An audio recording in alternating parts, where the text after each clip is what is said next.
SER Podcast. Estado de situación a esta hora.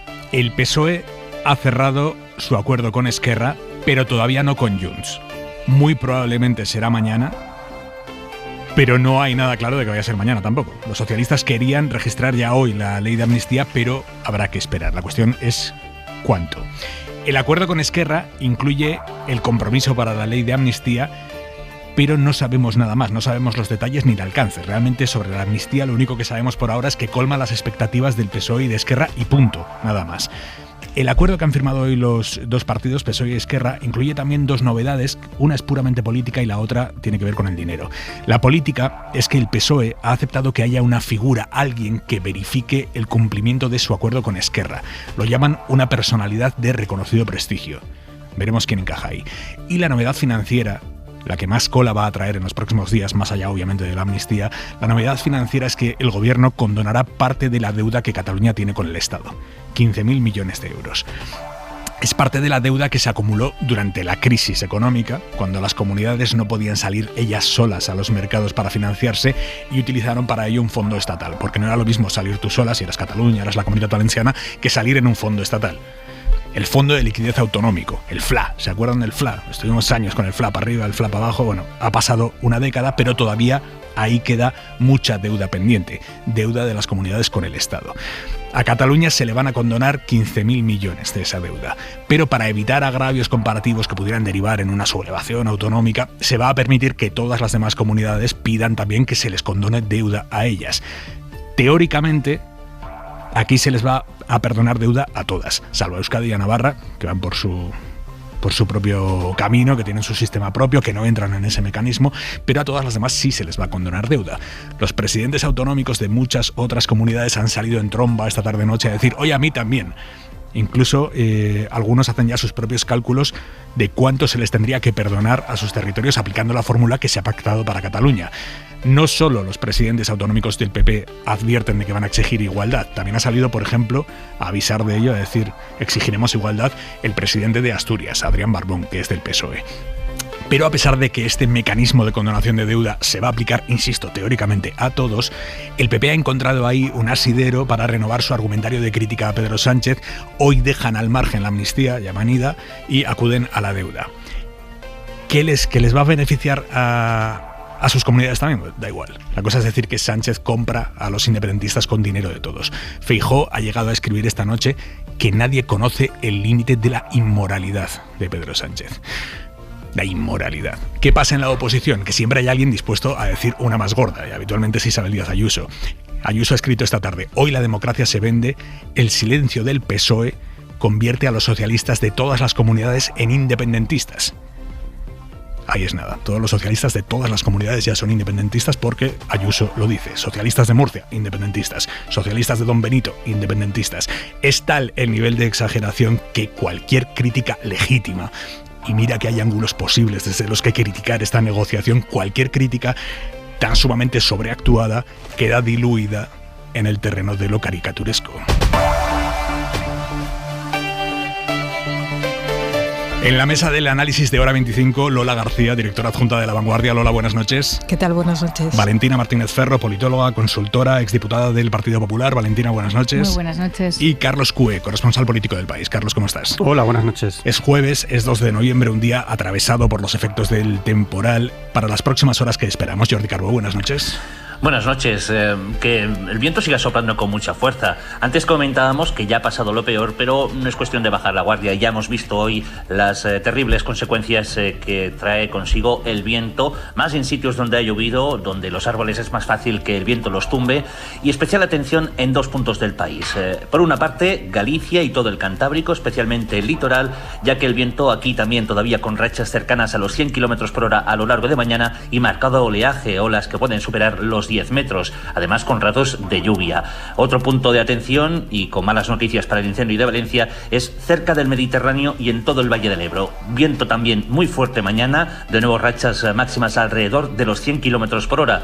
Y en el conjunto del país, menos viento que hoy, pero igualmente viento, cielo cambiante, ratos de sol con algunos chubascos, Mañana tendremos que abrigarnos más. Va a hacer frío, sobre todo donde el viento sople fuerte. Lo peor del temporal hasta ahora es la muerte de una chica de Madrid muy joven, 23 años, a la que le ha caído encima un árbol de 2.500 kilos cuando estaba a punto de cruzar un paso de peatones con sus padres. Joan Jimeno.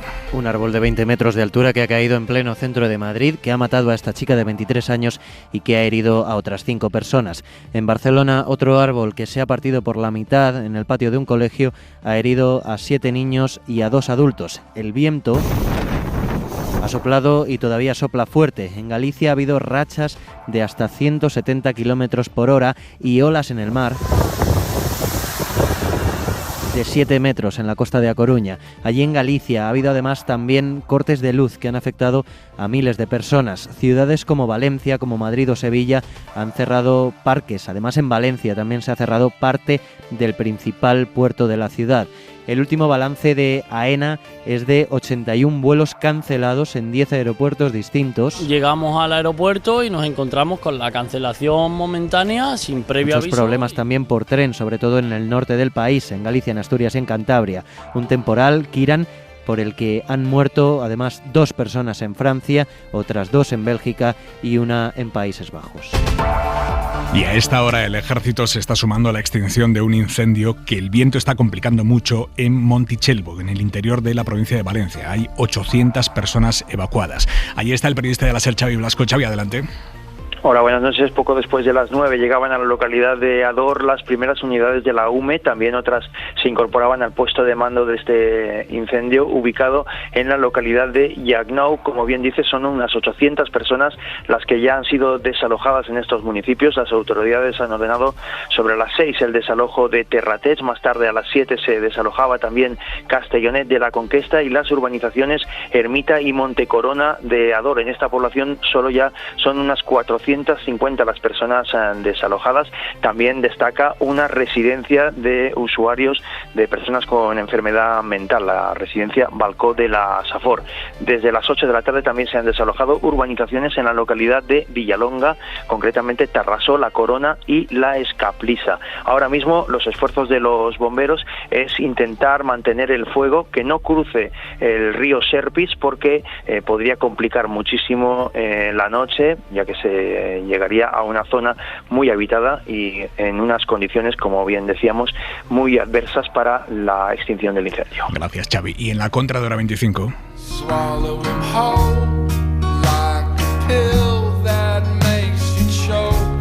Javois, buenas noches. Aymar, buenas noches, ¿cómo estás? Es terrible, Javois, pensar en esa familia, la familia de esa chica de 23 años que hoy se acuesta sin su hija por una muerte que jamás habrían podido imaginar, la caída de un árbol. Iban todos juntos, toda la familia, iban a cruzar un paso de peatones en el centro de Madrid, le ha caído un árbol cedido por el temporal y la ha matado.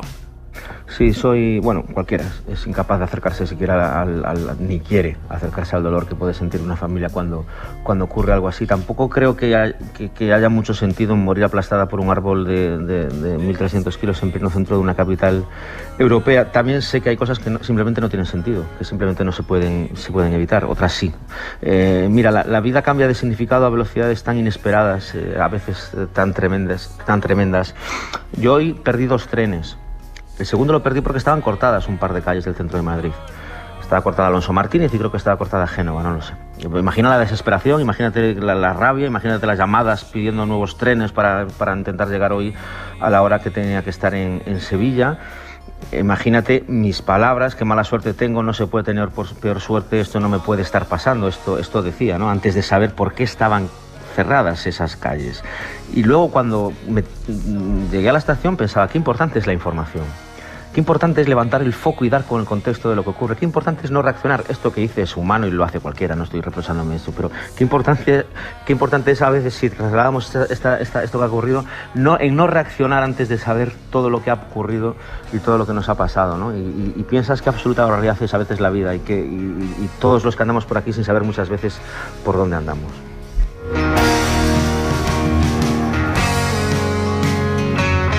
Hasta mañana, Javois, descansa. Adiós, Nico.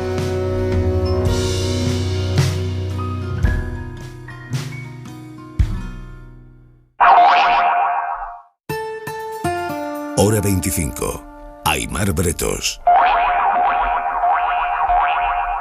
A la espera de Junts, a esta hora de la noche, Esquerra está ya en el bloque de investidura. Acabamos de suscribir un acuerdo con Esquerra Republicana de Cataluña, un acuerdo para la investidura de Pedro Sánchez y también para garantizar la estabilidad de la legislatura de progreso que aspiramos a abrir.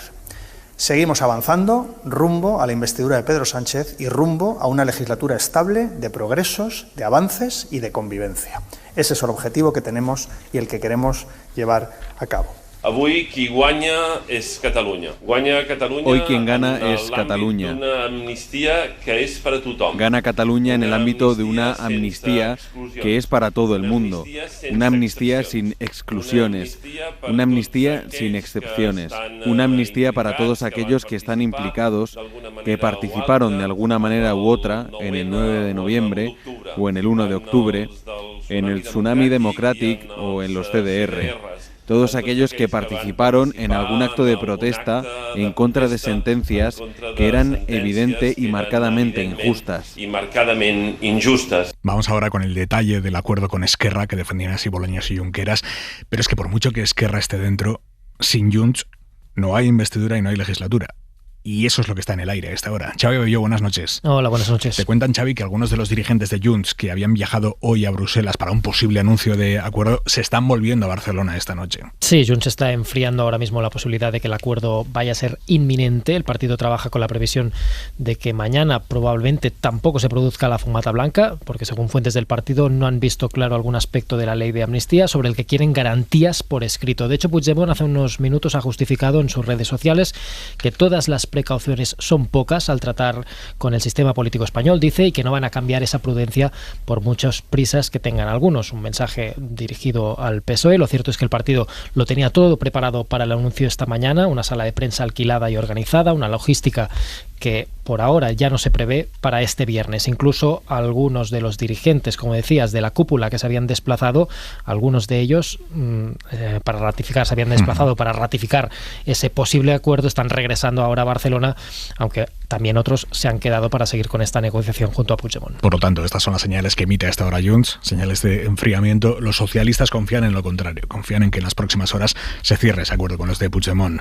Jefa de política de la SER, Imma Carretero, buenas noches. ¿Qué tal? Buenas noches. Cuando le han preguntado en Barcelona a Félix Bolaños, él ha dicho que solo quedan detalles y ha confiado en que alcanzarán el consenso. Y es una ley que todavía se está ultimando con otras fuerzas políticas y que, por tanto, en este aspecto me permitirán que hasta que no haya un acuerdo completo sobre la ley no pueda pronunciarme al respecto. Pero tan pronto como esos últimos detalles que se están hablando con otras fuerzas políticas se cierren, entonces podremos explicar en toda su amplitud la ley de amnistía que estamos pactando. Siguen trabajando, siguen negociando, según fuentes socialistas, para que haya investidura la semana que viene, pero el PSOE quería registrar hoy en el Congreso la ley de amnistía y ha sido imposible. Las pegas de Junts tienen que ver con un punto del articulado, con la aplicación de la amnistía, no con la exposición de motivos.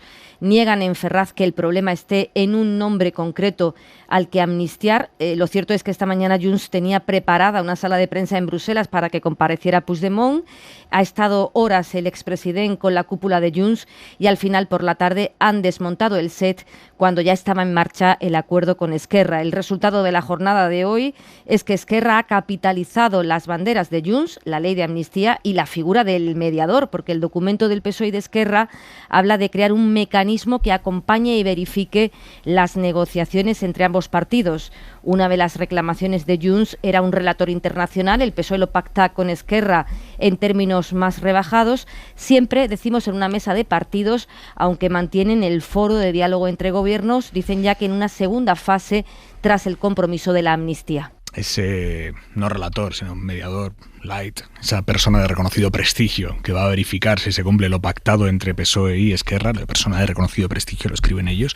Eso es una de las principales novedades del acuerdo entre el PSOE y los de Junqueras, pero hay más y tienen que ver, Xavi, con el dinero. Sí, por una parte ese históricamente reivindicado traspaso de cercanías que se irá materializando a lo largo de la legislatura y por otra varias medidas para mejorar la situación financiera de la Generalitat. El gobierno condonará el 20% aproximadamente remanente de la deuda que tiene Cataluña en el FLA. Estos son unos 15.000 millones de euros que supondrán un ahorro de unos 1.300 en intereses. Esto se acompañará de otros complementos para mejorar la financiación en asuntos de gestión singular de la Generalitat. Hablamos de, por ejemplo, de Mossos d'Esquadra, juzgados o servicios penitenciarios, y además se abrirá una negociación para abordar de forma más estructural una financiación, dicen, adecuada para Cataluña. Oriol Junqueras ha asegurado que este es un paso en el camino hacia su exigencia de eliminar el déficit fiscal. La condonació d'una part del FLA no resol el conjunt del dèficit fiscal. És una passa en aquest camí. La condonación no resuelve, pero es un paso en el camino, ha reivindicado Junqueras, que también ha celebrado que con este pacto político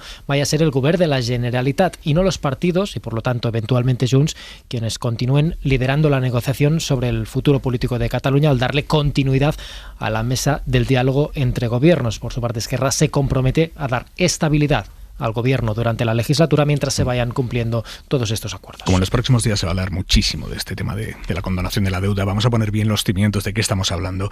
Jordi Fàbrega, periodista de economía de la cadena SER. Jordi, buenas noches. Hola, buenas noches, Aimar. ¿De dónde salen esos 15.000 millones de euros que el gobierno le va a perdonar a Cataluña? Pues 15.000 millones es, como decía Xavi, alrededor del 20% de la deuda que la Generalitat tiene con el Estado.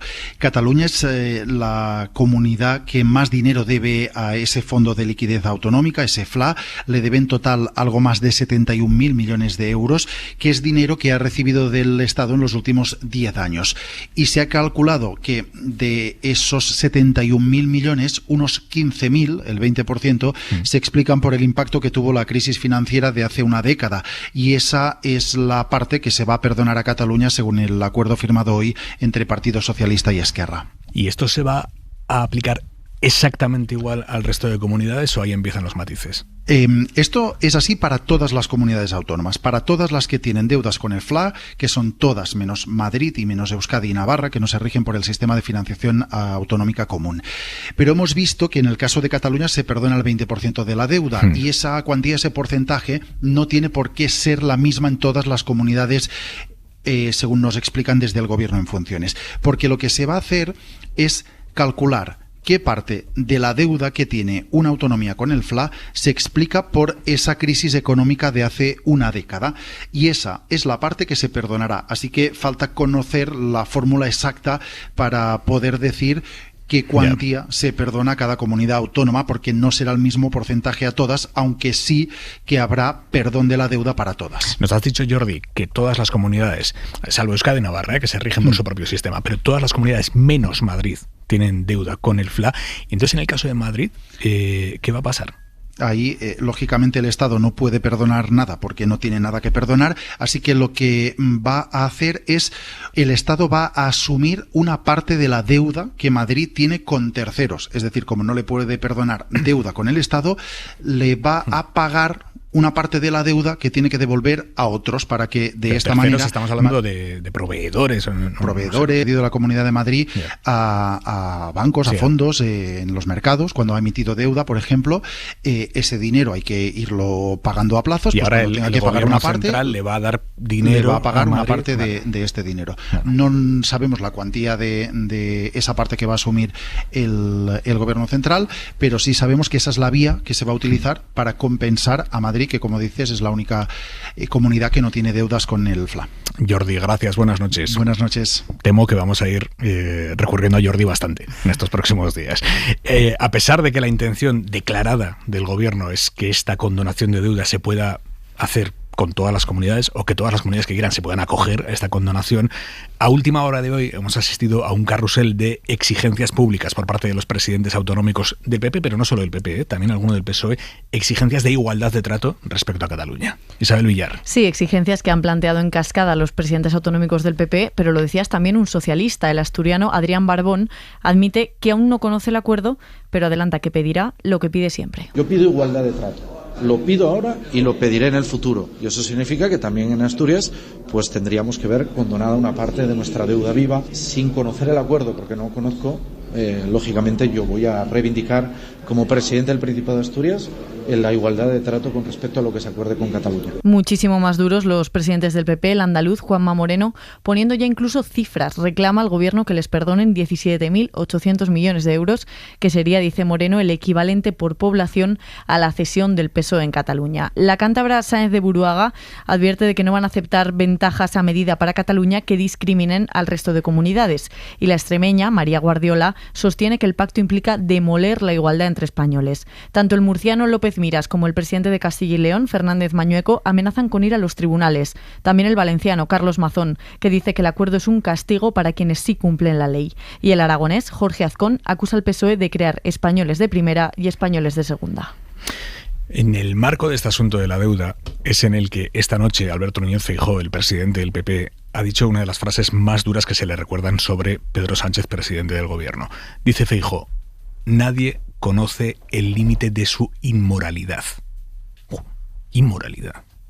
Negarle la moralidad al adversario político.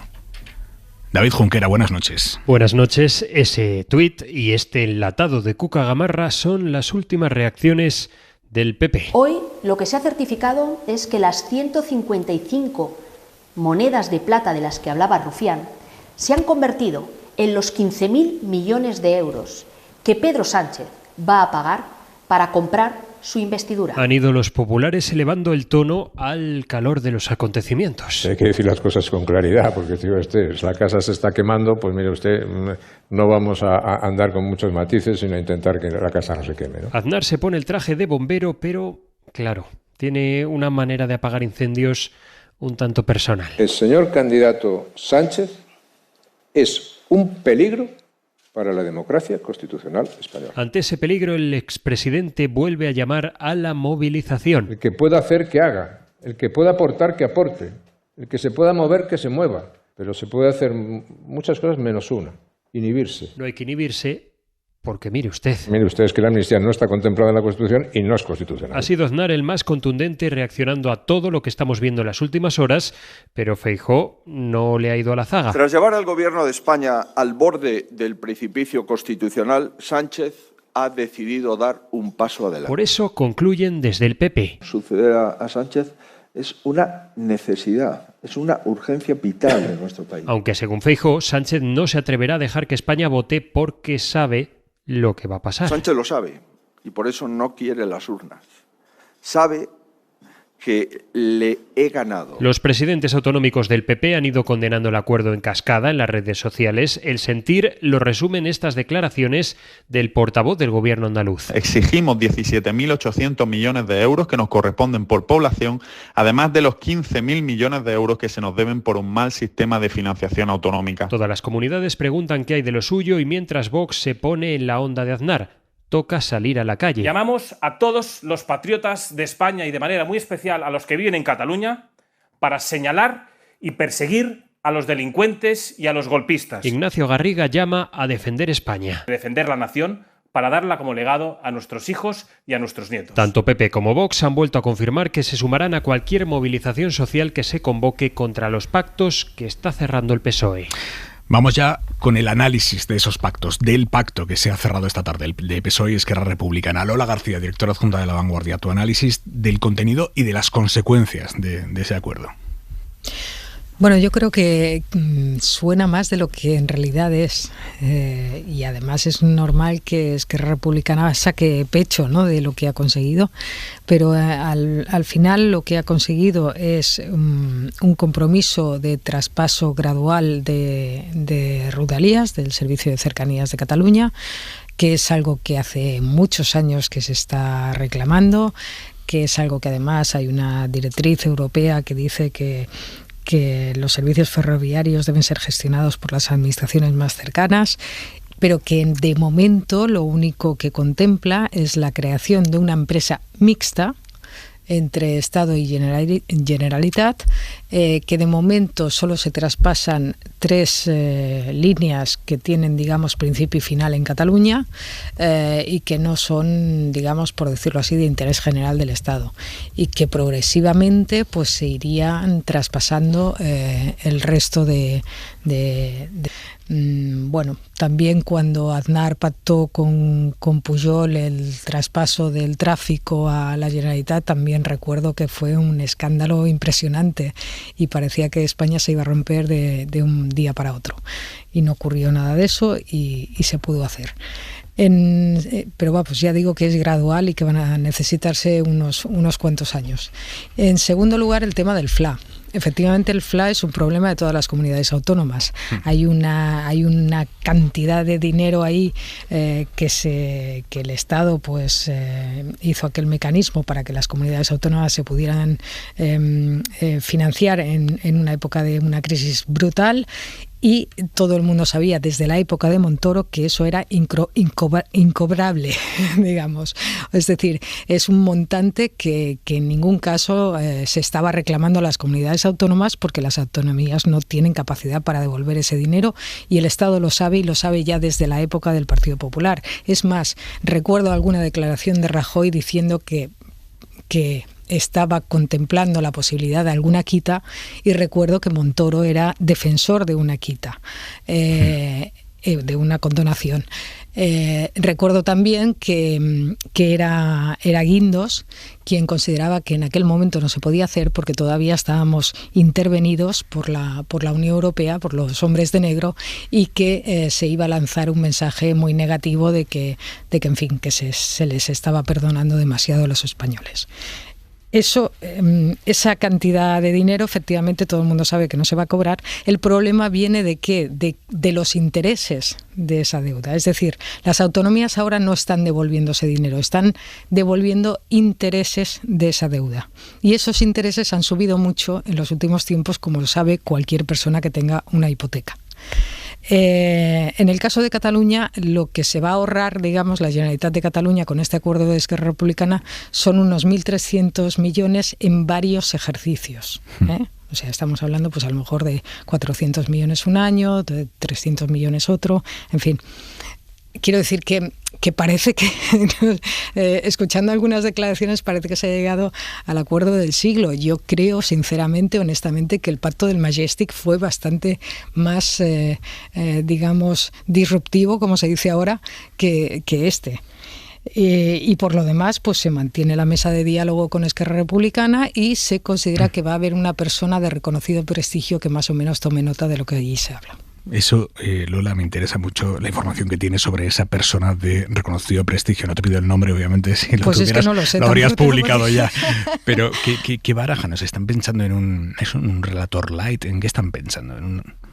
Bueno, es que no, yo creo que simplemente esto se deriva del acuerdo con Junts, ¿no? Si Junts sí que ha puesto como condición inexcusable que haya lo ha dicho muy bien Inma, un mecanismo que acompañe la verificación, pues ellos también quieren el suyo. Solo que Esquerra Republicana no pone como condición que sea internacional y Puigdemont sí que le da mucha importancia a que sea internacional. No sé la persona, sinceramente, pero bueno, yo creo que podría ser... Me sale algún nombre, pero no lo voy a decir porque igual no es, no por nada, ¿no? Pero bueno, puede ser alguna persona. Incluso lo quemamos esta noche, si sale el nombre está ya. Está escuchando indignado, y que yo no soy. Yo no soy, exacto. Valentina Martínez Ferro. Bueno, pues... A ver, yo lo que creo es que a pesar de que parece que vamos teniendo un poco de luz, creíamos que íbamos a llegar esta noche a la tertulia ya teniendo luz del todo y una ley en la que tendríamos que aprendernos el preámbulo, ¿no es así? Yo sigo teniendo la sensación de que es muy difícil saber la verdad, ¿no? Tengo la impresión de que hablando de lo mismo, cada uno de los interlocutores se refiere a cosas completamente distintas, ¿no? Por lo de pronto, tenemos un pacto de investidura, pero no tenemos un acuerdo de gobierno. Es verdad que hablan de la estabilidad de la legislatura, ha dicho Bolaños, pero Junqueras lo que dijo que eso va a estar condicionado a que haya cumplimiento. Y ese cumplimiento es lo que tiene que verificar, pero no sabemos qué quiere decir que haya cumplimiento ni en qué consiste ese cumplimiento concretamente, ¿no? El acuerdo podríamos decir que tiene tres patas. La pata del Estado de Derecho, que contempla la amnistía, claramente, Y Aragonés ha dicho y ha hablado que la amnistía es simplemente el primer paso. Él ha hablado ya de un referéndum de autodeterminación. Segunda es la pata de la infraestructura, ¿no? Las rodalíes, pues efectivamente con solamente 3 líneas en principio, si tienen que empezar y acabar en Cataluña. Y también de una posibilidad de transferencia de inmuebles del Estado, pone al final de todo, que no se sabe muy bien qué quiere decir eso, no sé si son, son los edificios públicos. Inmuebles que fueron requisados a Esquerra Republicana. Creo que ¿pero solo a Esquerra eso, ¿no? o al resto de...? Bueno, a comisiones obreras, por ejemplo, también. Creo que se refiere a eso. Tampoco lo aseguraría 100% porque hoy hemos tenido un día bastante locos para entrar en el detalle, ¿no? Pero siempre ha habido esa reclamación por parte de Esquerra. Me imagino que se refiere a eso. Y la tercera pata sería, pues eso, la condonación de la deuda y del FLA, ese 20%, ¿no? Además de los mossos, alguna otra...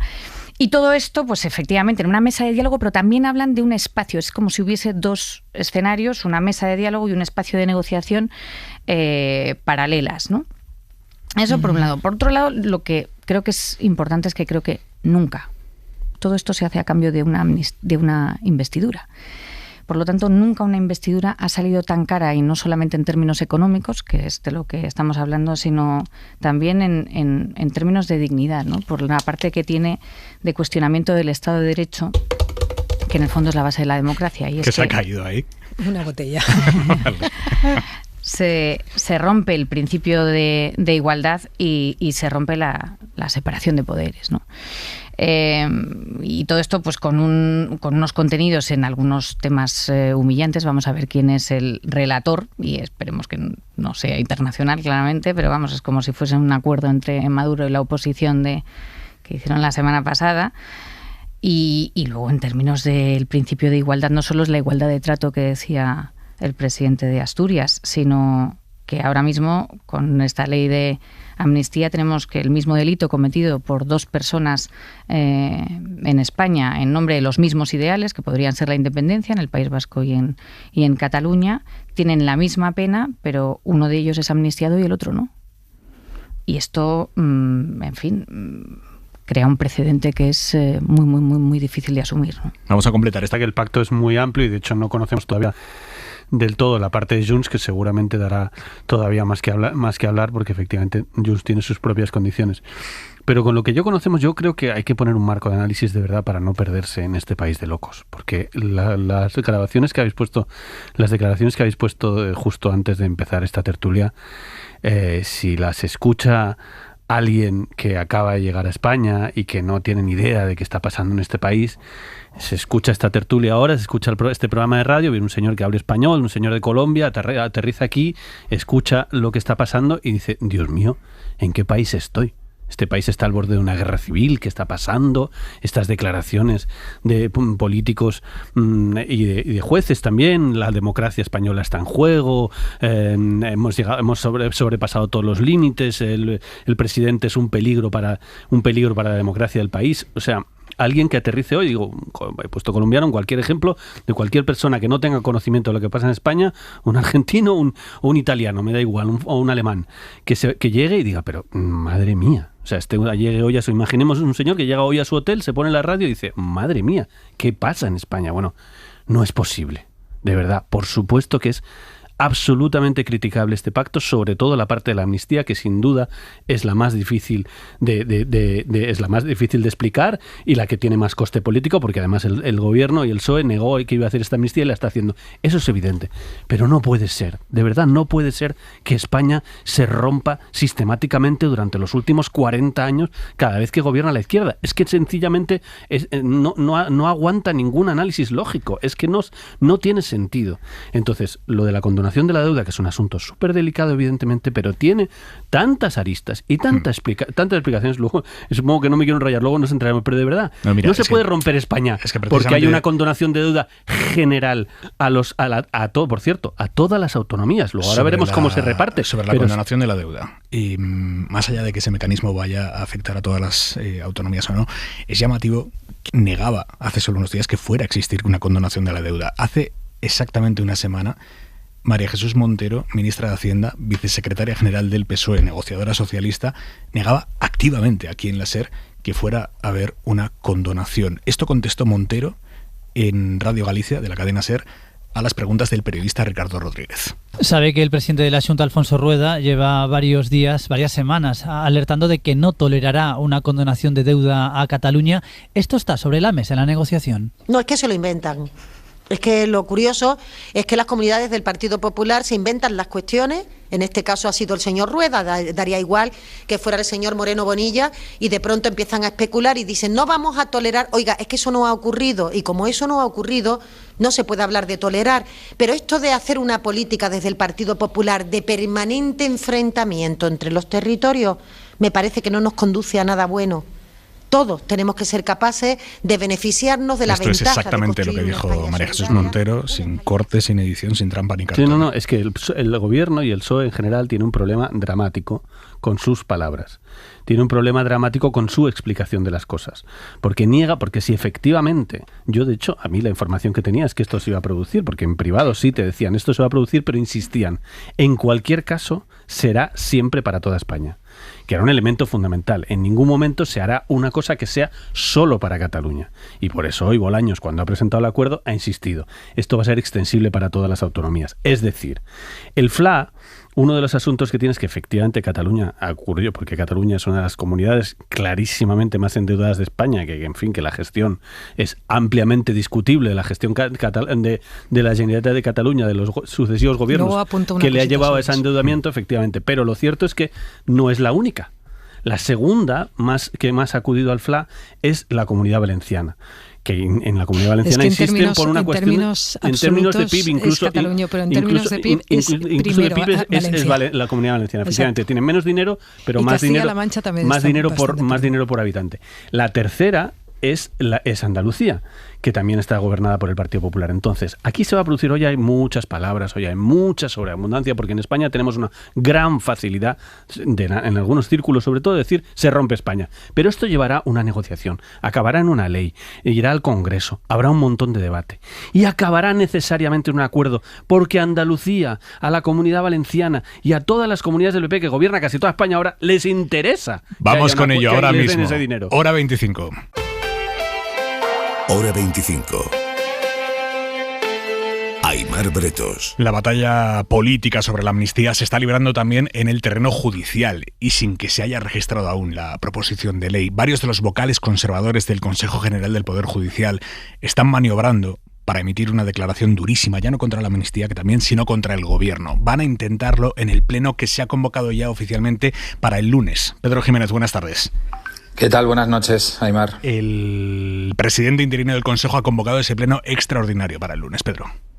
El lunes, sí, a partir de las 7 de la tarde. 16 de los 21 miembros que empezaron y que llevan con el mandato caducado casi 5 años se reúnen en pleno extraordinario para abordar una ley de amnistía que todavía no conocen. Lo hacen a instancias de 8 vocales elegidos a propuesta del PP, que llevan debajo del brazo esa declaración institucional de la que hablabas, que acusa a Sánchez de confundir su interés con el de España, de abolir el Estado de Derecho, y que establece que la amnistía no es constitucional porque dicen literalmente que genera una casta jurídicamente irresponsable e impune por sus delitos. Necesitan un voto más para sacarla adelante y en su grupo no cuentan con el del presidente suplente Vicente Guilarte y solo les queda el de Venceslao Lea, que aún continúa deshojando la margarita. Desde el sector progresista del Consejo General del Poder Judicial han difundido hoy que consideran que esta maniobra de los conservadores es, ojo, una incitación a la sublevación y a un golpe de Estado de los jueces. Son entrecomillados de algunos vocales a los medios de comunicación. Aimar, el sector progresista no quiere debatir sobre una ley de amnistía que no conocen, pero tampoco son partidarios de hacerlo cuando se conozca. Dicen que ellos forman parte de un órgano constitucional que tiene sus funciones tasadas, que viene en la Constitución y que solo deben pronunciarse sobre la ley de amnistía si se lo pidiera alguna de las cámaras, el Congreso o el Senado. Si no lo hicieran, no tiene por qué entrar el Consejo General del Poder Judicial en el terreno político. Y en esta ebullición de acusaciones apocalípticas, la principal asociación de jueces, que es la conservadora, la Asociación Profesional de la Magistratura, ha dicho hoy que ve la amnistía, aún no registrada, como el principio del fin de la democracia. Forma parte de la escenografía que estamos viendo en las últimas horas, y es que la derecha judicial ha salido en tromba contra la ley de amnistía. Ayer, estos 8 vocales que vienen siendo la correa de transmisión de la calle Génova, y esta mañana su asociación, la conservadora y mayoritaria APM, que sostiene que con la ley del perdón se vuela por los aires al Estado de Derecho y llega el principio del fin de nuestra democracia. Pedro, gracias. Buenas noches. Bueno, espera, no te vayas, Pedro. No te vayas, porque hay una opción que tendrían los jueces para frenar la ley de amnistía, aunque fuera por unos meses, pero sería presentar una cuestión de constitucionalidad, que eso sí que tendría efectos suspensivos, a diferencia de todos los demás.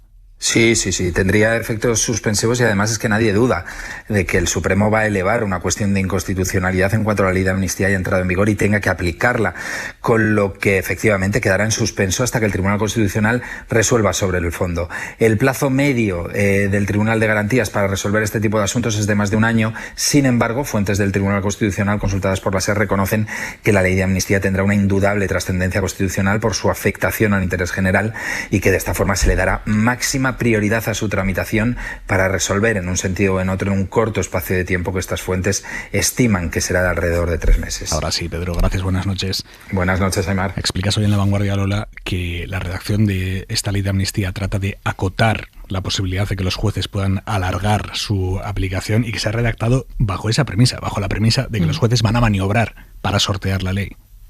Sí, por parte de Junts tenían, y por parte del PSOE, los dos tenían muy claro que tienen que buscar todas las posibilidades, todos los resquicios, digamos, de que los jueces puedan impedirla, y por tanto están mirando pues desde plazos hasta, en fin, todo, intentando que la ley no pueda ser, no se pueda sortear su aplicación. Eso es algo que desde el principio han estado de acuerdo las dos partes, y creo que tienen bastante trabajado. Mira, sobre plazos, antes de que entre en vigor, y antes de que se pueda aplicar, o antes de que los jueces hipotéticamente intenten frenar su aplicación, hay otra cuestión de plazos, que es en la que quiere meter mano el PP usando su mayoría absoluta en el Senado para retrasar la aprobación de la ley de amnistía. Lo van a hacer modificando el reglamento del Senado. No pueden impedir que se apruebe la ley, pero sí pueden hacer que se alarguen los plazos de aprobación de esa ley. Mariela Rubio, buenas noches. ¿Qué tal? Buenas noches, Aymar. Sí, utilizaremos todos los recursos a nuestro alcance para oponernos a la amnistía. Ese es el mensaje en el que ha insistido hoy la calle Génova. Instituciones como el Senado, los tribunales como el TC y la calle. Actuaremos sin miedo, decía Núñez Feijóo. Y lo vamos a hacer sin miedo y sin ningún problema a que nos tachen de no sé qué. Que me tachen de español, un honor. Que me digan que somos españolistas, un honor.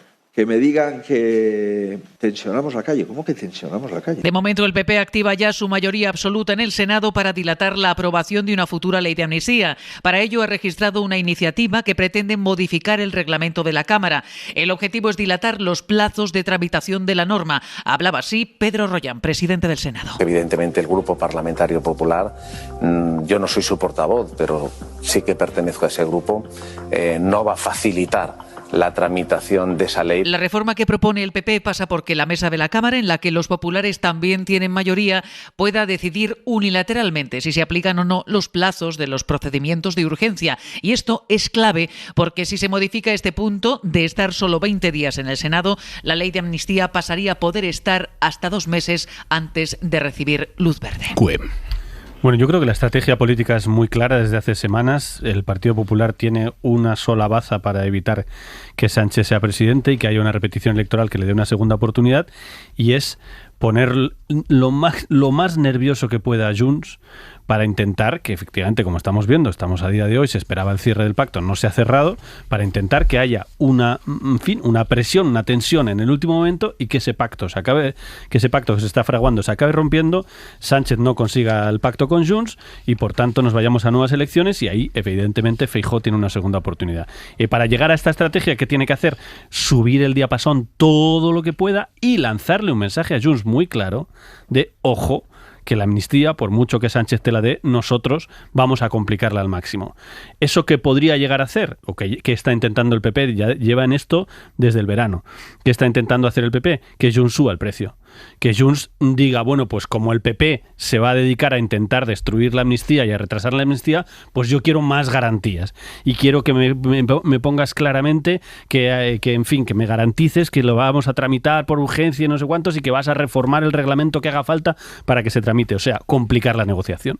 Lo que está haciendo el PP y lo que está haciendo en el torno de la derecha en general, e incluso la derecha judicial, que está trasladando el mensaje clarísimo, la Asociación Profesional de la Magistratura, con un tono brutal, sin haber visto la ley, está trasladando el mensaje clarísimo de, ojo, que la amnistía va a tener muchísimos problemas para aplicarse. Por eso, como decía Lola, efectivamente, están haciendo, en el pacto se incluye y en la amnistía legalmente se va a incluir todos los mecanismos posibles para aplicarla a toda velocidad y que ningún juez se pueda hacer retrasar, hacer dilaciones y no llegar a aplicarla. O sea, es una batalla fortísima entre, no nos olvidemos, esto es una batalla entre el poder legislativo, que es el que va a tener la mayoría absoluta para aprobar esta amnistía, y todos los poderes que puedan estar enfrente intentando retrasarla. Yo creo que aún así la fuerza del poder legislativo y la fuerza de una mayoría absoluta del Congreso se acaba imponiendo. Pero evidentemente el mensaje que te está lanzando el PP para subir el precio de Junts es: lo vamos a poner muy difícil y vamos a llevar al país a una situación de, y hablar ya, pues como están hablando en algunos sectores, de dictadura. En algunos sectores no, la portavoz del Partido Popular habló de dictadura hace 48 horas por otro asunto, pero ya pronunció la palabra dictadura, que es como Isabel Díaz Ayuso. Cuando el PSOE estaba difundiendo que la investidura iba a ser la semana que viene, Cuca Gamarra lo que dijo es que el hecho de que los partidos anuncien cosas que les corresponden a las instituciones nos recuerda a una dictadura. La palabra dictadura ya está instalada en la idea, la palabra del final de la democracia ya está instalada, ya Aznar ha dicho Sánchez es un peligro para la democracia, los jueces, la asociación mayoritaria de jueces ha dicho que esto acaba con el sistema democrático. En fin, ya tenemos todo el paquete para generar un ambiente absolutamente irrespirable de aquí al día, que ya veremos. Por eso el PSOE también tenía prisa, evidentemente, para hacer la investidura a toda velocidad, y Junts hoy lo ha complicado retrasando, y ya veremos lo que pasa. Yo creo que el pacto aguanta, pero es una creencia. Con los datos que manejo, tengo la sensación de que el pacto aguanta porque está muy hecho y porque hay muchos intereses y a todos les conviene. Pero evidentemente se está moviendo todo para romper ese pacto. Vale. Vamos a ver si lo consiguen. Ya pasó con la investidura de Sánchez. Un detalle solo. La investidura de Sánchez, no nos olvidemos, a 3 días del voto de la investidura de Sánchez, a 3 días, en plena vacaciones de enero, que los jueces sabemos que nunca hacen nada en enero, se reunió de urgencia la Junta Electoral Central, que son jueces básicamente, se reunió la Junta Electoral Central para quitarle el escaño al presidente Torra en aquel momento. Y esa retirada del escaño generó una crisis en el independentismo que estuvo a punto de dar al traste con la investidura de Sánchez. Esto ya lo vivimos hace 4 años y lo vamos a vivir ahora. Va a pasar de todo para que no haya voto. Sí, es completamente... o sea, lo que no puede parecer es lógico que por parte de Sánchez y del gobierno estén haciendo todos los esfuerzos del gobierno y de Junts y Esquerra y demás, estén haciendo todos los esfuerzos posibles para cerrar ese pacto, y que nos escandalice tantísimo también a nosotros que la oposición haga su labor de oposición. Bueno, depende hasta dónde llegues. Bueno, no, yo entiendo que no estés de acuerdo, pero no puede escandalizar de la misma manera. O sea, aquí hay una práctica unanimidad por parte de los juristas de que no ven el encaje constitucional de la ley de amnistía, buscando la manera. Por eso lleva tanto tiempo buscar esa manera. División, ¿no? Unanimidad. Bueno, no diría, por eso he dicho práctica. Bueno, digamos que hay división. Hay división, pero hay una importante mayoría de gente que ha ido contándolo en los periódicos durante todo este tiempo. Y por tanto, si entendemos que el Estado de Derecho se fundamenta, ¿no? Hay una importante mayoría de jueces conservadores, eso es un hecho. No solo conservadores, en el diario El País han seguido publicando muchísimos. Si fuese tan evidente que la amnistía tiene un encaje constitucional, ¿por qué se ha negado incluso por el presidente del gobierno o por Illa? Hay una discusión que es seria. Y por tanto, pues parece lógico que los juristas que están en el órgano de gobierno de los jueces, pues pidan pronunciarse sobre esto. O sea, es que tampoco me parece que sea una cosa tan escandalosa. Otra cosa es que lo consigan o no. No, lo que es escandaloso son los términos en los que se expresan. Bueno, esto es se distinto. reúnan y todo eso me parece muy legítimo y están en su derecho, claro. Y por supuesto. Pero los términos en los que se apela a ese pleno y en fin, y en los que se oponen, eso sí que es muy peligroso. Pero esto es una discusión porque distinta. Efectivamente, si fuera tan evidente que en este país estamos en el principio del fin de la democracia, como se dice por parte nada menos que de la cúpula judicial, si eso fuera tan evidente, supongo yo que en Bruselas estarían diciendo ahora mismo, oigan, están ustedes comportándose como Polonia pues, y Hungría. Lola, no siendo Paren, evidente, frenen. dejémosles hablar y que lo digan. Y entonces cuando veamos qué es, cómo se pronuncian y cómo lo justifican... No puede estar diciendo cosas de este calibre porque no son ciertas. O sea, es que pero ¿por qué no se les deja pronunciarse? Ahora mismo Bruselas, si se están pronunciando cada día, si hacen comunicados constantemente... Pero tal y como ellos quieren hacerlo. Si eso fuera así, ahora mismo Bruselas estaría impidiendo que vinieran más recursos de fondos europeos a España. Es que nos estarían... porque efectivamente Bruselas lo que no va a hacer es pronunciarse sobre una ley que todavía no se ha presentado. Ellos lo que han pedido... Perdón, Lola, pero no solo Bruselas. Quiero decir, si realmente España estuviera al borde de perder su democracia, nos habríamos enterado, de verdad. Habría un escándalo internacional. Somos un país importante, no somos un paisito ahí en la esquina del mundo. No te digo, no somos Estados Unidos, no somos los líderes mundiales, pero somos un país importante. Si realmente este país, que es un país con una democracia consolidada, que además fue muy, muy conocido en todo el mundo cómo llegó a la democracia, en fin, es un país que interesa al mundo. Si realmente este país estuviera como en las declaraciones que acaba de poner Aimar, estuviera, como dice toda esta gente que ha hablado hoy, al borde de perder su democracia, pues de verdad alguien se habría o algún corresponsal extranjero se habría enterado, digo yo, no sé, alguien estaría, habría algún editorial del New York Times, alguien estaría escandalizado. Señores, es que no es creíble, es que llevamos 30 años escuchando esto. Yo no soy tan mayor, pero toda mi vida, de verdad, toda mi vida activa, profesional, he estado escribiendo cosas sobre el drama de que se rompe España y no se rompe nunca. Valentina. No, lo que yo pregunto, ¿la ley de amnistía afecta o no afecta a la igualdad ante la ley de los españoles? ¿Afecta o no afecta a la separación de poderes? Afecta. Y eso no tiene por qué. Las leyes de amnistía. ¿No tiene por qué? No, la ley de amnistía es discutible absolutamente desde el punto de vista político. Pero si hay muchas leyes de amnistía. Pero si es que ahora mismo se está. En una democracia. Claro, en Inglaterra ahora mismo. Venga, uno a uno, por favor. Perdón, en Inglaterra ahora mismo se está tramitando Me una encanta, ley. digo, uno a uno, dice Carlos, perdón, pero sí que. No, vale, no, venga, tira, cue. No, que digo que en Inglaterra se está tramitando ahora mismo una ley de amnistía sobre el. ¿Pasa que Inglaterra se ha vuelto una dictadura? No, ¿es discutida la ley? Por supuesto, hay una discusión tremenda en Inglaterra, es muy polémica la ley, por supuesto, y el Entonces gobierno... dejemos que discutan todo el mundo. Una cosa es polémico y otra cosa es decir que se acaba la democracia. No. Pero nadie en Inglaterra está diciendo se acaba la democracia. Mucha gente está diciendo me parece fatal esta ley. Los términos de la hiperventilación. Hombre, también es que eso es de lo que estamos la parte discutiendo. Progresista también ha dicho... ¿Qué me parece fatal? Pero es que, por favor, calmemos el debate. No se está rompiendo la democracia. Hay un debate muy serio sobre qué hacemos con una amnistía, que es una decisión política de altísimo nivel, de qué hacemos con el procés y con todo lo que derivó. Hablemos de eso. No hablemos de que se rompe España. De verdad que no se rompe nunca. Llevamos ya demasiado tiempo diciéndolo. Es que no podemos negar la legitimidad que debería de tener el Consejo General del Poder Judicial de poder emitir su opinión sobre esto si lo quiere hacer. Es lo único que he dicho. Y creo y reivindico que haya jueces que quieran hacerlo, porque además su opinión sería obligatoria en el caso de, en lugar de estar hablando de una proposición de ley, estuviésemos hablando de un proyecto de ley. Y por tanto... Pero en este caso, ¿por qué es más correcto un proyecto de ley que una proposición de ley? Cuando es algo que se pacta entre partidos, quiero decir, claro, la proposición de ley está tasada. Pero hombre, entre partidos, tú date cuenta que hoy en este caso, es cuando ha salido Junqueras, lo que ha dicho es que aquí la negociación es de Estado a Estado.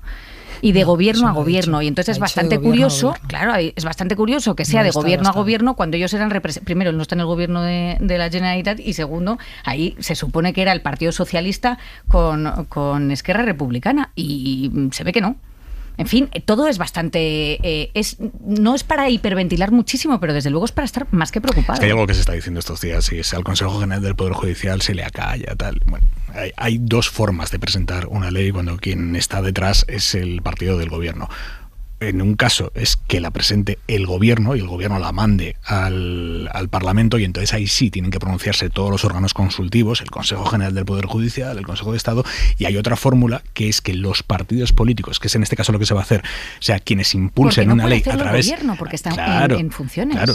Pues si precisamente, no lo haría. Pero como es la única forma en la que se puede hacer ahora, podremos debatir incluso si es mejor o no es mejor que se haga a través de los partidos y no a través del gobierno. Pero como ahora mismo solo se puede hacer a través de los partidos, esa vía no pasa por los órganos consultivos. Por lo tanto, no hay una voluntad expresa de acallar a un órgano que debería pronunciarse y al que no se le está permitiendo que se pronuncie. Es que no tiene que pronunciarse. Además en este caso hay una no es obligatorio. Otra cosa es... O sea, por supuesto que no es obligatorio, por eso lo han pedido. Lo que han hecho es solicitar que haya un pleno del Consejo para decidir si pueden hacerlo o no. Si no, falta uno, ¿no? Para que esto... Lola. Tenga. No, simplemente insisto en eso, es que no es un problema de que pidan un pleno del Consejo, pues que pidan un pleno del Consejo. El problema es que pidan un pleno del Consejo porque estamos en el principio del fin de la democracia. Es que esto me parece alucinante, que estemos en el principio del fin de la democracia porque se vaya a aprobar una ley de amnistía, pues tenemos una democracia francamente frágil, sinceramente. Hora 25, seguimos. Manu Carreño, muy buenas noches. Hola, ¿cómo estás? ¿Con qué vamos esta noche en el Pues Larguero? con Copa, hoy es el último día de los 3 que hemos tenido Copa del Rey. Se han suspendido 2 por el temporal, por las fuertes rachas de viento, de los 8 que estaban previstos, y en los otros 6 no ha habido sorpresa, no ha habido ni un solo primera que haya caído eliminado. Pero puede que uno de los primeras que ha ganado, el Granada, quede eliminado por alineación indebida de su portero Adri López, porque en la Copa del Rey no se pueden utilizar a jugadores del filial que tengan más de 23 años. Este portero tiene 24, así que el Arosa, el modesto equipo de la Arosa que ha perdido 0-3, si denuncia por alineación indebida al Granada, seguramente elimine al Granada a pesar de que ha ganado 0-3. Y estaremos pendientes también de lo que está pasando en Río de Janeiro. El sábado a las 9 de la noche es la final de la Copa Libertadores, la Champions sudamericana, digamos, que juega el Fluminense de Brasil contra Boca Juniors. Bueno, hay 100.000 argentinos, 100.000 en Río de Janeiro, 20.000 con entrada, 80.000 sin entrada. Hay imágenes que se han colgado y que estamos viendo hace unos minutos de una avalancha de ultras de Fluminense buscando a los cientos y cientos y miles, diría yo, de argentinos que estaban en Copacabana disfrutando de una tarde de playa, y se ha montado una bastante espectacular y quedan todavía unas cuantas horas para el partido del sábado. Venga, lo escuchamos en el Larguero. Adiós, Aymar. Adiós, Chao. De ese temporal del que nos hablaba Manu, ¿qué esperamos en las próximas horas? Jordi Carbó, buenas noches. Buenas noches. El consejo sería no bajar la guardia. Hemos comentado que ya no va a ir a más, pero tampoco aflojará demasiado. Y destacamos nuevamente 2 áreas del país. Por una parte, Galicia y el Cantábrico, vientos que pueden acercarse a los 100 km por hora en cotas bajas, a los 150 en puntos de montaña. Es decir, marcado oleaje y ratos de lluvia. Otro punto especialmente delicado será cerca del Mediterráneo, entre Castilla-La Mancha y la Comunidad Valenciana, en Cataluña, en todo el Valle del Ebro, especialmente en su tramo final. Aquí las rachas de viento, al igual que en Baleares, también cercanas a los 100 km por hora. Malas noticias para el incendio de Valencia, porque además los próximos días continuará este viento. Y en un día que será cambiante en el estado del cielo, ratos de sol, momentos de nubes, algunos chubascos y temperaturas que invitarán a abrigarse más que hoy. Hasta mañana, Carbón. Buenas noches.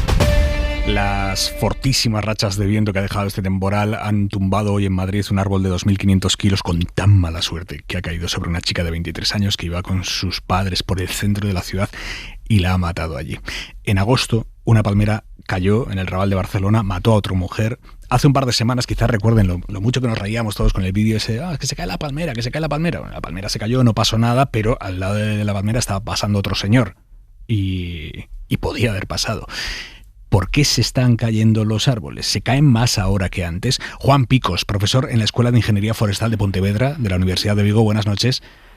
Hola, buenas noches. ¿Se están cayendo más los árboles que antes o toda la vida se han caído árboles y toda la vida han pasado desgracias? Bueno, para responder a esa pregunta habría que hacer un análisis estadístico mucho más preciso que lo que puede ser a mi opinión. Es cierto que ahora mismo pues nuestra capacidad de tener móviles en todos los sitios nos hace que claramente pues una palmera que cae en Huelva nos enteremos en toda España, ¿no? Eso nos puede sesgar un poco la idea. Pero también es cierto que en algunos sitios pues ya tenemos árboles que se plantaron hace décadas cuando crecieron las ciudades y que empiezan a tener ya edades elevadas, lo cual eso también podría ser un efecto. Y obviamente también pues hay que recordar que las ciudades en el fondo no dejan de ser un medio hostil para un árbol, pues obviamente un árbol que está pues debilitado en circunstancias complicadas, pues después de años así muy secos, eso puede afectar al suelo o claramente como hay vientos muy fuertes, pues pueden generar caídas. Es cierto que muchos de los árboles de nuestras grandes ciudades se plantaron hace 60, 70 años, que los árboles tienen un ciclo de edad y que ahora tenemos árboles en nuestras ciudades que están dando señales de debilitamiento. ¿Esto es así?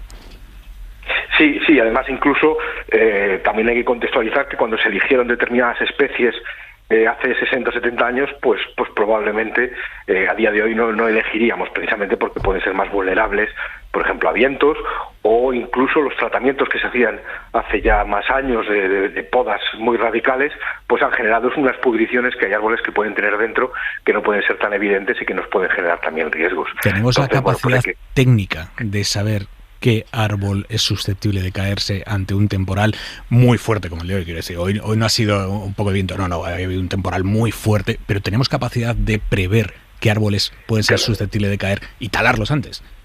Claro, afortunadamente hay profesionales y además hay rompo una nota en favor de los ingenieros forestales, los ingenieros de montes que trabajan en ayuntamientos que tienen millones de árboles, como puede ser el caso de Madrid, si contamos parques como la Casa de Campo, etcétera. Y se están poniendo, yo creo que se está generando mucha ciencia y mucha técnica poniendo herramientas en ese seguimiento. No obstante, claro, siempre tenemos factores que también entran un poco en el azar, ¿no? De todos esos millones de árboles, pues precisamente el tener todos y tener la certeza de que no va a haber ninguno que caiga es muy, muy difícil, ¿no? Yo creo que se está haciendo muy buen trabajo, conozco a muchos compañeros trabajando en ese tema, no es en el tema en el que yo trabaje, pero yo creo que se está haciendo y debemos entender todavía mucho más estos procesos, porque al final hay que entender cómo un árbol, cuando tú lo mides hace unos meses, te da la seguridad o no de que puede llegar a caer en unas circunstancias, digamos, futuras. Y también hay que entender que cualquier cosa que se hace en la vía pública, cuando se abre una canalización, probablemente indirectamente se pueden afectar unas raíces de un árbol que pueda estar más lejos, ¿no? Entonces es una especie de dominó que a veces es difícil de prever. Obviamente, claro, cuando ocurre un fenómeno luctuoso, pues es problemático decir que el riesgo cero no existe, ¿no? Realmente no lo es. Pero yo pondría en valor todo ese trabajo y además yo creo que un efecto como este debe ayudar a reforzar a esos profesionales que están en los ayuntamientos a realmente tener pues cada vez más medios y más técnica al servicio de evitar estos problemas. Una última pregunta. Los árboles, cuando todavía tienen hojas, en este momento del año, dentro de unas semanas, unos meses ya se les habrán caído todas, cuando todavía tienen hojas, ¿son más susceptibles a una caída por un vendaval que dentro de 3 meses, cuando ya no tengan ninguna hoja? Y la climatología puede ser incluso peor, en enero y febrero. Claro, no, es indudable. Hay que pensar, y es una manera muy ilustrativa de entenderlo, el árbol como un barco. Un árbol con hojas, el barco tiene las velas desplegadas. Un barco sin hojas, el árbol tiene menos velas y por tanto el empuje que hace el viento sobre el árbol es menor. También lo vimos con la Filomena, cuando Filomena en Madrid derribó muchos árboles en enero, fundamentalmente eran todos árboles de hoja perenne, que fueron aquellos que recibieron más cantidad de nieve porque tenían hoja, ¿no? Yeah. Eso es un efecto clarísimo y de hecho, bueno, pues este mismo viento, pues unas semanas después, y ese mismo árbol sin hojas, no puedo decir que no se hubiera caído, pero la fuerza que hubiera sufrido hubiera sido mucho menor. Juan Picos, profesor en la Escuela de Ingeniería Forestal de Pontevedra de la Universidad de Vigo. Gracias, buenas noches. Nada, gracias a vosotros. Y esta noche con Lola García, con Carlos Cue, con Valentina Martínez Ferro. Lola, explícame tu tesis de que la amnistía en el fondo es un regalo para el Partido Popular. Bueno, yo creo... Has visto que te leo atentamente, ¿eh? Sí, ya lo veo. Vamos, y no solo lo creo, sino por algunas conversaciones con dirigentes del Partido Popular en privado, te reconocen que en algún momento, pues claro, van a tener que intentar entenderse con más partidos que no sean solo con Vox, ¿no? Además que el objetivo es acabar pues dejando a Vox en una situación pues más reducida, ¿no? Y que, en fin, llegar a una mayoría absoluta solamente PP y Vox pues es complicado. En ese escenario pues los posibles aliados solo pueden ser el PNV y Junts per Catalunya. Evidentemente en estos momentos no está la situación en Junts per Catalunya como para que haya un acercamiento con el PP, pero bueno, ya ha habido contactos indirectos y ha habido... A Junts per Catalunya no le hubiera importado, si le hubieran dado lo que pide, pactarlo con el PP. O sea, por ese sentido no hay una línea roja como la tiene Esquerra Republicana, ¿no? Que considera que no puede pactar con un partido de derechas. En el caso de Junts eso no existe. Y por tanto, yo creo que hay un poco la añoranza de aquellos acuerdos con Convergencia y Unió. Así que en el futuro, si esta amnistía se produce y se normaliza totalmente la relación con Junts per Catalunya y la política catalana en general, pues a medio plazo puede irle muy bien al PP. De aquí a 4 años, perfectamente le puede ir muy bien al PP. Valentina y Carlos, muy rápidamente. Bueno, la verdad es que, así dicho, también cuesta pensar que esto es un regalo para el Partido Popular, porque ahora, como bien se ve por las declaraciones... Una licencia. En el bloque anterior decíamos, no parece, ¿no?, que nada de la reacción que está teniendo el Partido Popular en ninguno de sus miembros sea nada parecido como una amnistía. Yo creo que sí que es verdad que en el debate de investidura que hizo el presidente Feijóo sí dejó bastante claro que también había una voluntad de ampliar el espectro político y vamos a ver cómo se hace esta legislatura, ¿no? Sí. No, yo también creo que efectivamente al PP le ha salido, el PP ha hecho una apuesta que era gobernar, sumar con Vox, hacer el máximo votos posibles y hacer una mayoría con Vox, y no le ha salido, y ya sabe el PP que, como en 1996, que es que a mí me recordó tanto el debate de investidura, es que hasta citó a personajes del 96, como Joaquín Molins. O sea, es que Feijóo tiene 1996 en la cabeza, porque no nos olvidemos, es cuando él llegó a la política, es cuando llegó al gobierno. En fin, es que tiene el 96 en la cabeza y él sueña con que en 2000, cuando son las próximas elecciones, 2027, si se produjera, como en 1996, un acuerdo con Junts y con PNV. Y entonces no se romperá España, te lo garantizo.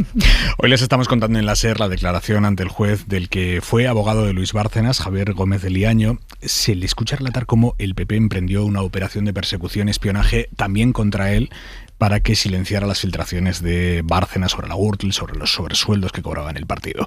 Pedro Jiménez. Moteros que controlaban entradas y salidas de su despacho, montajes para activar acusaciones por blanqueo o presuntos intentos de soborno de agentes del CNI a su secretaria son solo algunos de los ejemplos de la persecución a la que fue sometido el abogado de Bárcenas, Javier Gómez de Liaño, que señaló a Dolores de Cospedal. Sí me consta que tenía un gran interés en que lo relacionado con el asunto de don Luis Bárcenas y con Gürtel no llegara a buen puerto. Cospedal en el centro de un lobby judicial dirigido por un abogado del Estado en excedencia cercano a ella.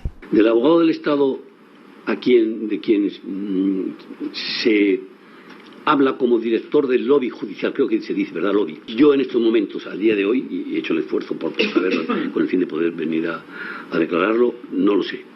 Pero lo que sí hago es comprometerme a decírselo a este juzgado tan pronto como lo sepa, que no será tardando mucho. Y una persecución con mensajes que iban siempre en la misma dirección. Los mensajes iban en una sola dirección. Defender al señor Bárcenas implica perjudicar mucho a un partido, que era el Partido Popular. La investigación abierta trata de aclarar las maniobras contra Gómez de Liaño para obligarle a neutralizar informaciones perjudiciales para el PP sobre Gürtel y la Caja B. Y la Fiscalía pide al Tribunal Supremo anular y repetir el juicio a la Púnica que absolvió al expresidente de la Diputación de León, Marcos Martínez, del PP. Lo absolvió de los delitos más graves, de los que se le acusaba: malversación y fraude a la Administración. Sí lo condenaron por prevaricación, pero no por esos otros delitos de los que también estaba acusado. Ahora el fiscal pide anular el juicio porque considera que el tribunal silenció pruebas contra el acusado e incurrió en patentes contradicciones. Esto lo dice la Fiscalía. Miguel Ángel Campos. Escrito unánime de la Fiscalía del Supremo, firmado por el fiscal Manuel Jesús Dols, de 95 páginas, en el que reprocha al tribunal que silenció hechos probados como documentación que avalaba la malversación, el fraude y la falsedad en el expresidente de la Diputación del PP, así como declaraciones de testigos y conversaciones telefónicas que le implicaban en la participación de una sociedad para beneficiarse de una estación de esquí. Contradicciones y galimatías, añade literal el fiscal, a la hora de valorar otras pruebas que certificaban el uso de dinero público para mejorar la imagen en redes del presidente del PP, o errores flagrantes, como considerar que el fraude no se cometió porque la justicia actuó antes de su consumación, cuando el fraude es un delito de mera intención según el Código Penal y no precisa de su ejecución efectiva para la condena. De la respuesta del Supremo a este recurso depende el futuro de la púnica. La Sala de lo Penal de la Audiencia y el juez instructor han exonerado en los últimos meses a la mayoría de cargos del PP implicados por similares motivos. Hora 25. Aimar Bretos. Y ya va de camino a Israel. Está volando ahora mismo el secretario de Estado norteamericano, Anthony Blinken, que se fija un objetivo. We will be talking about concrete steps that can and should be taken to minimize. Hablar sobre cómo minimizar el daño a civiles, a hombres, mujeres, niños en Gaza.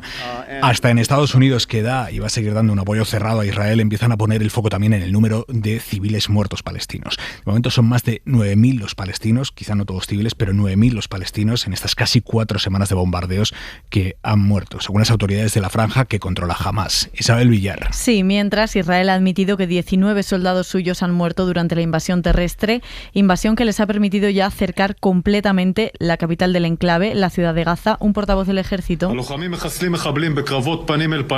acaba de decir que está viendo combates cara a cara con milicianos de Hamás. Desde el Estado Mayor israelí reconocen que luchan en un espacio urbanizado, denso y precisamente por eso complejo. Dicen haber matado a 130 milicianos de Hamás y pese a las bajas en sus filas, el primer ministro Netanyahu ha arengado a las tropas diciendo que nadie les detendrá en su ofensiva. Israel avanza desde el norte y el este, mientras en el sur, en el paso de Rafah, ha vuelto a abrirse hoy para la salida de extranjeros de la franja hacia Egipto. Han salido en total unas 700 personas, entre ellos 2 españoles. Ayer un anestesista de Médicos Sin Fronteras y esta tarde el segundo español, un trabajador de la ONU, Ángel Villascusa. Con ese trabajador de la UNSCO, la oficina del coordinador especial de la ONU para el proceso de paz en Oriente Medio, son 2 los españoles que han salido de Gaza a través del paso de Rafah. El anterior, un anestesista de Médicos Sin Fronteras, lo hizo el miércoles junto al resto de su organización. Primero están saliendo los trabajadores humanitarios y los funcionarios de organismos internacionales y luego el resto de ciudadanos de otros países por orden alfabético según el estado al que pertenecen. En el caso de los españoles hay 178 esperando. Según Egipto, hay alrededor de 7.000 ciudadanos de 60 nacionalidades diferentes. El gobierno español ha dicho que confía en poder evacuar a estos 178 ciudadanos, la mayoría con pasaporte español y el resto familiares directos suyos, en las próximas horas. Isabel Villar, gracias. A ti, Aimar. Y el Papa ha convocado a todos los obispos españoles en el Vaticano. Es una convocatoria insólita, no correspondía. Se suelen hacer convocatorias de todos los obispos, pero tienen que pasar X años entre una y otra. Ahora no tocaba. Los convoca a todos los obispos españoles. Y aunque en la convocatoria no se hace mención al asunto, el llamamiento se conoce justo después de que se publicara el informe del Defensor del Pueblo sobre los abusos sexuales de la Iglesia en España. Mariola Lúrido. Buenas noches, Aimar. No es nada habitual que el Vaticano convoque a una reunión en Roma a toda una conferencia episcopal al completo a los 80 obispos españoles. Oficialmente es para hablar del estado de los 45 seminarios, cada vez más vacíos en España, pero evidentemente el tema de los abusos sexuales estará sobre la mesa y más después del informe del Defensor del Pueblo que los obispos cuestionan. Dicen que es mentira la extrapolación de más de 400.000 víctimas en el ámbito religioso. Resulta llamativo el silencio del Papa. Una semana después no ha dicho nada sobre la investigación de Ángel Gabilondo y ha tenido oportunidad ayer mismo en la entrevista en la RAI cuando le preguntaron por los abusos, pero no hizo ni una sola mención. Sí se pronunció, en cambio, cuando se publicó el informe de Francia, que también hacía una extrapolación con más de 300.000 víctimas. Entonces Francisco dijo que era el momento de la vergüenza. Para el 28 de noviembre, la Conferencia Episcopal espera tener la auditoría que le encargó a Cremades. Los obispos están muy tensos con el bufete por los retrasos en la entrega. Confían en tenerla antes de la cita en Roma, porque si no tendrían que analizar el del defensor con el Papa, que previsiblemente estará en la reunión. Hay otro asunto de interés que posiblemente traten. El próximo año hay elecciones en la Conferencia Episcopal y uno de los preferidos del Papa para dirigir la Iglesia en España es un renovador progresista. José Cobo, el arzobispo de Madrid, que ya es cardenal y que hace unos meses, Aimar, entrevistaste aquí en Hora 25. Punto y 25. Joaquín Estefanía. La banalidad de la hipérbole. Las hipérboles se han convertido en una característica central de la vida pública de nuestro país. De la mañana a la noche escuchamos o expresamos hipérboles. Una parte de ellas reflejan la complejidad del mundo de nuestro alrededor. Es difícil no ser hiperbólico, sino sencillamente realista, observando la catástrofe humana que estamos consintiendo en las ciudades, pueblos, hospitales y caminos de Gaza, o en la semiolvidada guerra de Ucrania que pronto cumplirá los 2 años. Pero también visitamos el terreno de la exageración. Por ejemplo, cuando unos jueces devaluados por su actividad corporativa aseguran, olvidándose de su propio caso, que estamos a punto de asistir a una abolición del Estado de Derecho en España. O cuando la Fundación de Aznar acusa al gobierno de abrazar nada menos que la destrucción del orden constitucional. O cuando el líder del PP, Núñez Feijóo, declara que una ley de amnistía que no conoce convertirá en represor al Tribunal Supremo. Todos estos ejemplos habrán quedado viejos y superados por otros aún más hiperbólicos entre el momento en que se escriben estas líneas y cuando salten antena. Entonces habrá mucho más, pero con la hipérbole se banaliza la situación y no debería ser así. Punto y 25. Nos vamos ya, pero antes, la política española nos da momentos de gloria. Cosas veredes, amigo Sancho. ¿Y quién está llamando a la huelga general, Carlos Cue? Es que hablaba Joaquín Estefanía de hipérboles y tenemos a Marcos de Quinto, vicepresidente de Coca-Cola durante muchísimos años y que siempre habla en contra de los sindicatos y de las huelgas, llamando a la huelga general y pidiéndole en Twitter a Núñez Feijóo que por favor convoque una huelga general para que vayan todos los trabajadores a parar la amnistía. Vale. Esto de ver a Marcos de Quinto pidiendo una huelga general, esto no lo habíamos visto venir. Valentina Martínez Ferro, Lola García, Carlos Cue, gracias a los tres. Gracias. Hasta pronto. Cerramos Hora 25, abrimos ya el larguero. No se vayan, descansen, adiós. Hora 25. Aimar Bretos. Para no perderte ningún episodio, síguenos en la aplicación o la web de la SER, Podium Podcast o tu plataforma de audio favorita.